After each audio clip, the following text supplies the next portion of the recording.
адам жемқорлықпен не үшін айналысады? Мәжбүрліктен бе, жағдайын жасау үшін, немесе қанша жерден жағдайын жасаса да ашкөздіктен бе? Ең дұрысы бұл жерде бұл мектептен бастау керек. Мектептегі баланы қалай сонда тәрбиелейміз?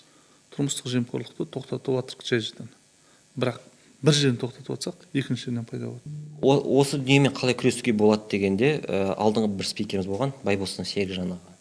Ол кісі айтқан, ештеңе берме, ештеңе сұрама. Сол кезде өмірің жақсы болады деген. Ол сұрағыңызға мен жауап бере алмаймын, ал бір затты айта аламын.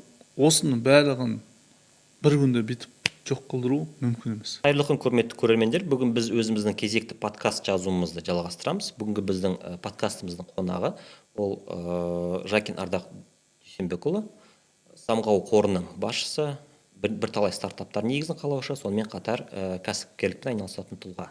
Ардақ мырза, қайырлы күн.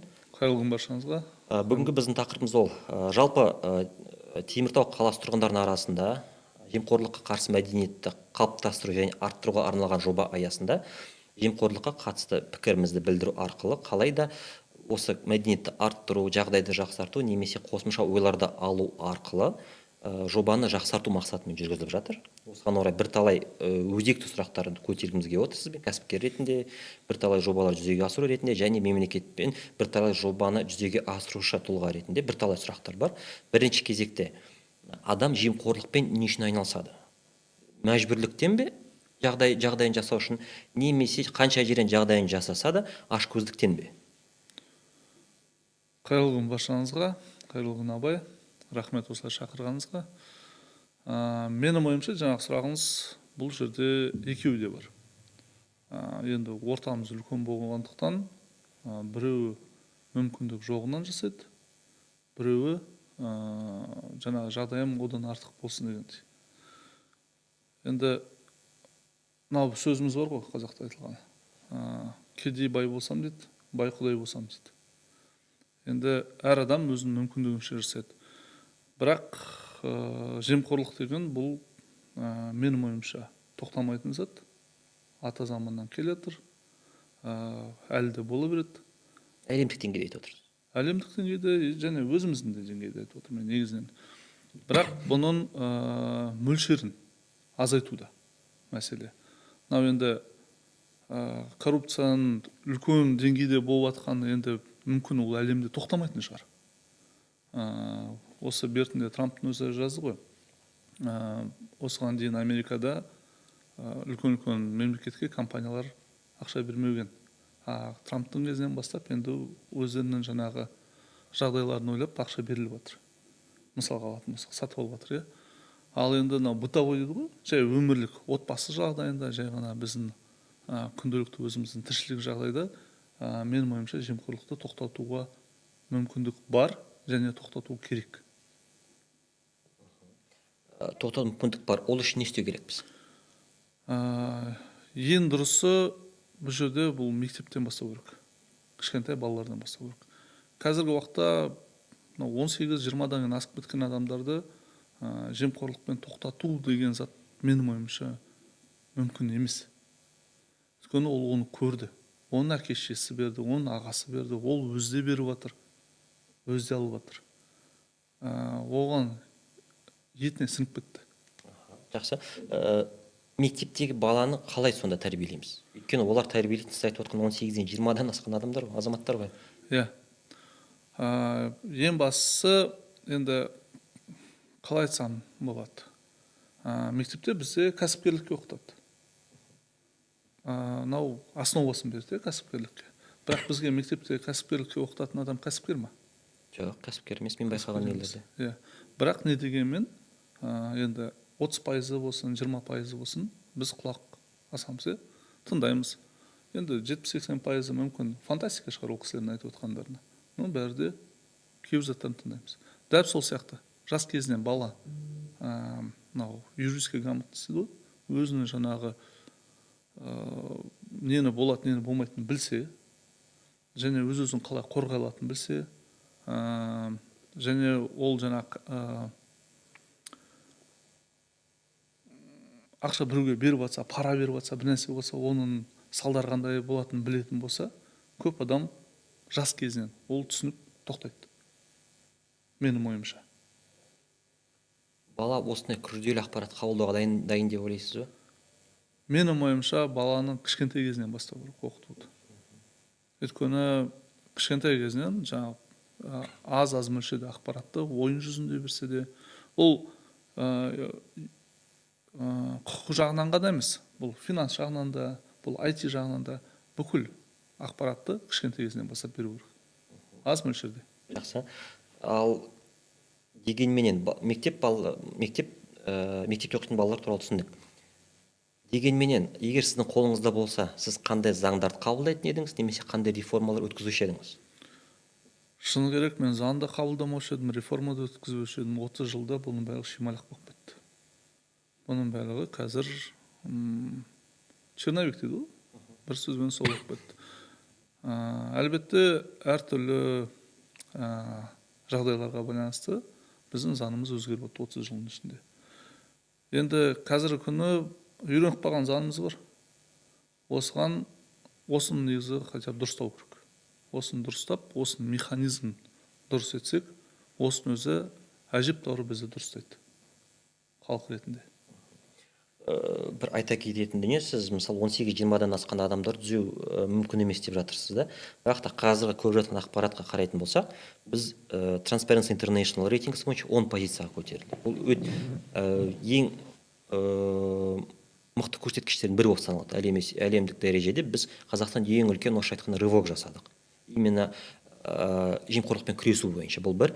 Екінші, бізде бұрынғы болған жемқорлық ситуациялар қазіргі таңда жоқтың қасы деп айтуға болады. Бізде цифровизация деңгейі ашығына келгенде әлемдік дәрежеде жоғары болып саналады. Біз алғашқы 40-қа кіреміз.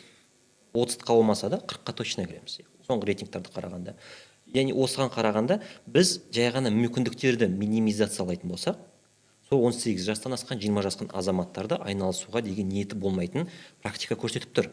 Осыған орай, егер де сіз IT жобалар жүзеге асыру маманы ретінде цифровизацияны күшейтсек, біз жемқорлықты жеңуіміз мүмкін бе? Жемқорлықты енді былай жаңа айтып жатқандай, тұрмыстық жемқорлық деп алатын болсақ, тұрмыстық жемқорлықты тоқтатып жатырық жай жерден. Бірақ бір жерін тоқтатып жатсақ, екінші жерден пайда болып отыр. Мысалы? Мысалға жай ғана алатын болсақ, медицина саласында да өзінің ішкі жемқорлығы бар. Осы мәселе алдық біз, жарайды адамдар кіріп жатыр, ұзын очередьтері бар, кіріп жатыр. Бірақ біз білеміз, осы мәселенің өзінде әрбір жаңа госпитальға берілген ақшасы бар. Сол ақшаны жасау үшін келген адамды алған алмаған жариялар. Соның бәрін көрсетеді. Ол бір зат. Ол образованияда бар, ол ішкі қарулықта да бар, жаңағы полицияда, ол бүкіл жерде бар негізінен. Бірақ цифровизация айтып отырсыз ғой, ол цифровизацияның болып жатқан дұрыс. Бюрократия азайып жатыр. Бюрократия азайғаннан кейбір жемқорлықтың түрлері азайып жатыр. Бірақ басқа жағынан да өсіп жатыр. Кәсіп жағынан мысалы кетіп жатыр. Биылғы жылы налогпен басталды ма? Енді қарап отырмыз, осы налогқа байланысты қазір бізде өте көп жемқорлық статьялар пайда болады. Неге? Өйткені ол адамның біздің қазір осы қоғамда үйреніп қалған заты бар. Жеңіл шешу жолдары. Өйткені оған дейін мысалға, мен өзімді ойлаймын. 36-тамын. Мен ағаларыма қарап өстім. Туған ағам емес. Кәдімгі. Көшеде жүрген, халықтың арасында жүрген. Олар көп заттарды жеңілмен шешті ғой. Неге мен шеше алмайды екенмін? Көрдіңіз бе? Менде де ой болады. Қалай мен жылдам шешсем болады? Қалай мен бұны ешқандай өзіме зиянсыз шешсем болады дегендей жағдайлармен келіп жатыр. Сондықтан бүкіл адамның ішінде бар ол. Біз өзіміз айта аламыз. Әрқайсымыз осы тыңдап отқан ана жерде қанша адам болады, бүкіліміз айтамыз. Жемқорлық жаман деп. Бірақ өзімізге жем келеміз ғой. Нағыз жемқормыз. Әрқайсымыз. Яғни түбіне келгенде мемлекет өзінің нәпсісін жеңетіндей жағдай жасау керек азаматқа. Мемлекет, әлбетте, бірақ адам өзі бастамағысы, мемлекет ол не? Құдайымыз қой. Мемлекет осы өзіміз сияқты адамдардан шыққан. Өзі қалай бастай алады? Ол жақсы сұрақ. Ол өте күшті сұрақ. Мысалға, мен қазір үшінші балам болды. Үшінші балам пайда болғалы, мен өз-өзіме андай сұрақ қойдым. Мен қалай осы балаларға дұрыс тәрбие бере аламын дегенде. Өзімнен бастадым. Жай ғана. Кішкентай заттардан. Бұл жерде де солай. Бірақ енді шыны керек, мен қазір сайрап отырып, ертең мені гаишник ұстаса, двойной сплошной өтіп кетсем, байқамай. Жарты жылға лишение десе, әлбетте, кім білсін. Әрекет етуге тырысамын дейміз. Конечно. Осы дүниемен қалай күресуге болады дегенде, алдыңғы бір спикеріміз болған, Байбосын Серікжан аға. Ол кісі айтқан, ештеңе берме, ештеңе сұрама. Сол кезде өмірің жақсы болады деген. Осы дүниемен келісесіз? Орысша айтайыншы, пока не коснется, да. Жақсы түсінікті. Жалпы біз Теміртау қаласында бірталай іс-шаралар ұйымдастырып отырмыз. Оның ең негізгісі ол ақпараттық кездесулер тұрғындармен. Сол кезде бірталай кері байланыстар естиміз. Сол кезде бір кері байланыстардың бірі бізге қызық болған. Ол осы мемлекеттік қызметте жұмыс істеп жүрген бүкіл азаматтардың балалары және жақын туыстары білім алуы және емделу тек қана Қазақстанда болу керек деген заңды қабылдаса, әлдеқайда дұрыс болар еді деген идея айтқан болатын. Осы идеямен сіз келісесіз? Келісемін. Неге? Бір көкеміз бар, миллиардер. Ол баласы ауырып қалса қайда апарады? Германияға, Европаға, Азия мемлекеттеріне мықты медицина дамыған. Бірақ оның точно 5-ші поликлиника жанындағы есіне түспейді ғой. Ал есіне түсу үшін ол жерде деңгейде көрсету керек. Білім жағынан да болсын, медицина жағынан болсын, бүкіл салалар бойынша. Өйткені қара халыққа 5-ші поликлиника жай ғана мектеп, ол тамаша зат. Ал ақшасы барларға ол даже есіне де түспейді. Көрдіңіз бе? Бірақ мемлекет қызметкерлердің балалар мен туыстарына қатысты осындай дүние қабылданса, сіз осы механизм эффективті болады деп ойлайсыз? Енді Қазақстанда менің ойымша соңғы ақпарат бойынша 40%-тан артық адам мемлекетте жұмыс істейді. Енді 10 адамның 4-еуі осын дұрыс десе, қалған 2-еуі жағдайы жоқ әйтеуір барады. Мүмкін 90% өзі соған баратын болса, жаңағы айтып тұрғанымыздай, онда ол дұрысталады. 10% неде болса да жағдайын жасайды. Басқа жерге барып емделуі мүмкін. Бірақ ана 90% жаңағы мекемені дұрыстау керек деп есептеймін. Жалпы өзіңіздің тарапыңыздан бізде бірталай сыбайлас жемқорлықпен күресу және сыбайлас жемқорлыққа қарсы мәдениетті арттыру, қалыптастыру мақсатында еліміз бойынша және облысымыз бойынша бірталай жобалар бар. Сіз соларды жақсарту бойынша қандай жолдар немесе механизм ұсынар едіңіз? Олардың эффективтілігін арттыру үшін. Өйткені олар жылдар бойы жүзеге асырып жатыр. Ашығына келсек, бірталай қомақты қаржы жұмсалып жатыр. Және кейбір жерлерінде нәтиже ойдағыдай емес, кейбір жерде нәтиже күткеннен жақсы шығып жатыр. Бірақ дегенменен, орысша айтқанда нет предела совершенства дейді ғой. Соларды жақсарту үшін сіз тағы қандай жолдар ұсынушы едіңіз? Білет, мен осыдан 1-2 жыл бұрын мынандай ой болған. Ұмытып қалдым. ЛРТ-ға байланысты ма, басқаға байланысты ма, бір көкелеріміздің балалары үлкен ақшаны Қазақстаннан шығарды дегенде. Соны естідім, талай миллиард бойынша. Сосын бір 15 минуттен бір ақпарат естідім. Бір участковый ма, или ауылдың әкімі ма, бір нәрсе істетті, жаңағы үлкен сұраққа түрме кетті. Сонда бізде енді өзіңіз білесіз ғой, неге әкеп атқанымды. Предвзят отношение дейді ғой. Мысалға, жаңағы сіз айтып тұрғандай ақпарат беріп жатсыздар. Оның бәрі дұрыс, тыңдайтын құлақ болса. Бірақ қазіргі күні енді адам ғой мемлекет деп айтып жатқанымыз. Бір қолмен берсе, мынау екінші қолмен 10 есе көп алып отыр. Түсінесіз? Дәп солай көкелеріміздің балалары жегендерді дәп солай участковыйлар сияқты дұрыс отырғызалса, олардың әке-шешелерінен ақшаларын тіріктеп алатын болса, сондай показательдер аз болмаса, жай ғана халықтың өзі де түзеліп қалады. Мынау қазақта бір сөз бар, жаман қорыққанды сыйлайды деп. Бізде енді абай атамыз айтпақшы, халқымыз қараңғы әлі, надан. Менде де бір әкетіп бартқан немім жоқ бұл жерде.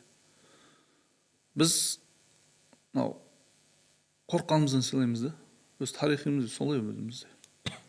Сондықтан кішігірім бізде мүмкін заң күшіне енсе ма деген. Заң дұрыс жазылған, бірақ механизм дұрыс емес. Енді соны жұмыс істету үшін сіз не істер едіңіз?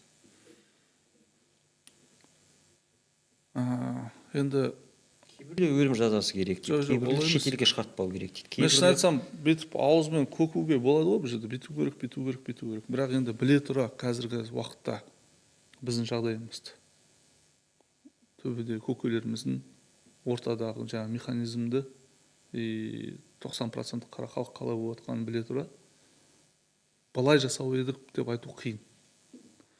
Бірақ ең бастысы, мен бірінші бастарым ол балалардан бастау. Мектептің кезінен. Бәлкім бір 10 жылда дұрыстақ болар. Екіншіден, ұсақ түйек заттарға мүмкіндігінше коррупцияны тоқтату. Хотя мектепте, больницада, әскериде, военныйда, сондарда, жолда, ұсақ заттарға тоқтату. Ал енді әр қартай ол уақытымен келеді деп ойлаймын. Өйткені қай жерде үлкен ақша бар, ол жерде ол бәрі де болады. бірақ сіздің сөзіңізді тыңдай келе бірталай ойлар тұр да, мектеп балаларымен әлі жұмыс істеуге болады. Бірақ сіз айтып отқан дүниелермен біздің мемлекет күресіп жатыр ғой. Бізде мысалы мемлекеттік активті қайтару бойынша комиссия құрылды, жұмыс істеп жатыр, және ашығына келсек миллиардтаған долларлар қайтып жатыр, және де ашығына келсек бірталай уақыт, бірталай азаматтардың жымқырғаны ол мемлекетке ауыр тиді. Бірақ та оларды қайтару ол бір күндік, 5 күндік, 10 күндікті нәрсе емес. Ол Қазақстан заңнамасынан бөлек мемлекеттік заңнама бар, және де ашығына келсек осындай сумманы жымқырған азаматтардың қолынан да бірталай нәрсе келеді дегендей ғой. Және олармен жұмыс істеу ол бірталай уақыт жасап жатыр. Бір қызығы, олар ешқай жерде жарияланбай жатыр, бірақ та ресми түрде запрос жасаса, бірталай ақпарат шығып жатыр. Осындай ақша қайтты, осындай ақша қайтты. Қалай ойлайсыз, жалпы осы бүкіл жағдайды реттеу үшін, реформалардың жүзеге асу үшін, азаматтардың өз ойын өзгерту үшін, мысалы жемқорлық ол дұрыс емес, барлығын заң тұрғысынан жасау керек, біз тәртібі жағынан жасау керекпіз, өйткені тәртіпке бағыну құл болмас деген Бауыржан Момышұлының сөзі бар ғой. Егер осын барлық ойлау қабілетін өзгерту үшін, мәдениетті қалыптастыру үшін, және де жемқорлыққа деген төзімділікті жою үшін, немесе максималды тұрғыда азайту үшін бізге шамамен қанша уақыт керек? Күшті сұрақ қойдыңыз ғой. Ол сұрағыңызға мен жауап бере алмаймын, ал бірақ затты айта аламын. Менің қоршаған ортамда жаңағы айтып отқаныңыздай андай адамдар аз емес. Біздің президент, біздің әкімшілік жұмыс істемейді дейтіндер. Ал қазақша айтқанда өздері қартып жүреді. Мысалға, президент ол жалғыз адам. Сіз, біз, осы жерде отырған команда одан не артық емес, не кем емес. Ол өзіміз сияқты жай адам. Мүмкіншілігінде жұмыс істеп жатыр. Өзіңіз айтпақшы, жаңағы жымқырған адамдар бар, оларды жай адамдар емес. Оларды да кеше біреуден жырбағанды біреуге қазір бүгін бергісі келмейді. Әлбетте, ол беретіндері бар, бермейтіндері бар бұл жерде. Ортада да ұсақ түйектен жаңағы жымқырып жатқан адамдар да аз емес. Ол менің ойымша общий процентный масштабта ортадағы адамдар да ана масштабтан аз жеп жатқан жоқ. Мысалға, енді алатын болсақ. Олар 10 мың ба, 20 мың ба, 100 мың ба, оны білмейміз. Әрқайсысы өзінің 1 теңгесін, 5 теңгесін жеп отыр.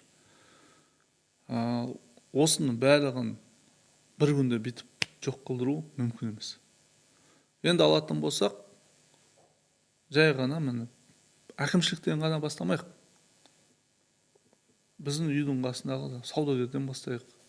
Бір нәрсе кішкентай заттардан бастасақ та, ол өзінің ішіндегі жаңағы коррупциямен айналысады.